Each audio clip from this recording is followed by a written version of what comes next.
area is in the midst of a technological revolution.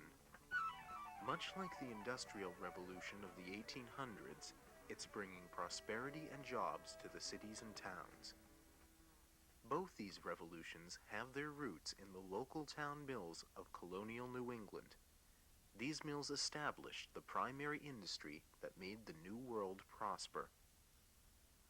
This is the story of the first mill in the area, and the story of the man whose vision is bringing it back to life. When the first 21 families came to Chelmsford, there was only wilderness. The explorers built crude housing, such as log cabins or even dugouts carved from the banks of the Merrimack River. People were not content to live in these rough structures very long. For frame houses, cut boards were needed. At that time, boards were being sawed by hand, but this method could not keep up with the demands of a rapidly growing town, and the nearest sawmill was over 10 miles away. For Chelmsford to thrive as a community, a town mill needed to be established. So in 1656, at the second town meeting, the selectmen gave a man named Samuel Adams 450 acres of land to build the town's first mill. July day ye 3rd, at a public meeting of the whole town, it is granted to Mr. Samuel Adams in consideration of setting up a sawmill, and thereby supplying the town with boards. Samuel Adams was a member of the original 21 families, and the great-great-grandfather of the Samuel Adams of the Revolution. Being a very enterprising man, Adams was a natural choice for the important duties of being Chelmsford's first miller. First, Adams built a dam to control the flow of water and created a mill pond. Just below, he dug a large hole or pocket over which would be suspended a wooden wheel. The water ran from the top of the dam, down a wooden flume, and into the wheel's buckets, turning the wheel and the machinery it powered. Adams' mill actually did two jobs. It cut the boards for the town's houses and ground the grain for its food. The saw was first. Through a set of wooden gears, the wheel's axle was attached to a straight-bladed saw and the carriage the log rested on. With each stroke of the blade, the carriage would move forward. This saw could cut a 20-foot log in 4 minutes.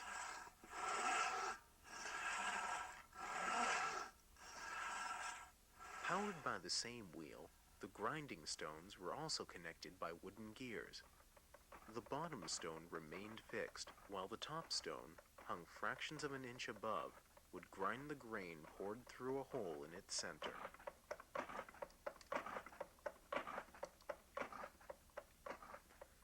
The mill served the needs of the town for many years and remained in the Adams family for 5 generations, up until 1852.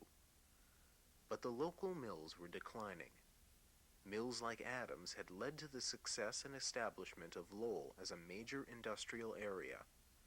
Many of the jobs that had been once done at the local mills were now being done on large scale at major plants.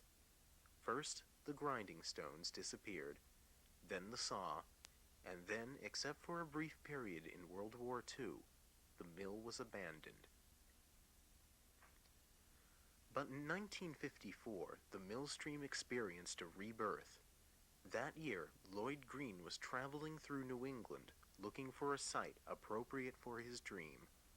Ever since a young boy, my father had sort of seeded the idea in me of living in the country and having a small water power to generate our own electricity.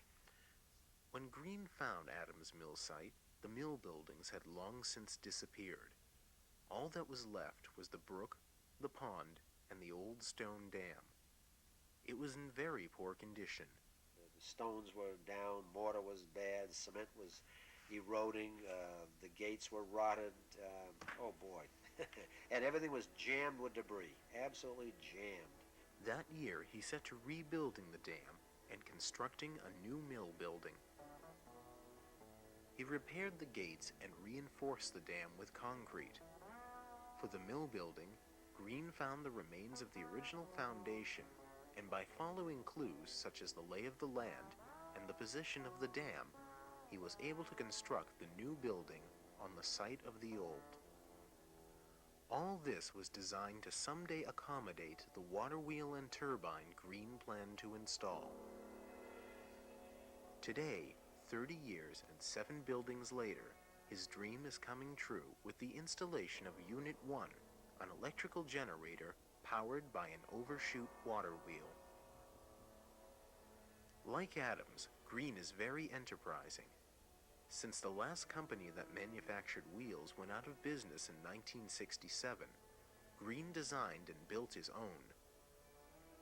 Although his wheel and gears are metal and will power a generator rather than a saw or grinding stones, they will operate the same way Adams' mill did over 300 years ago.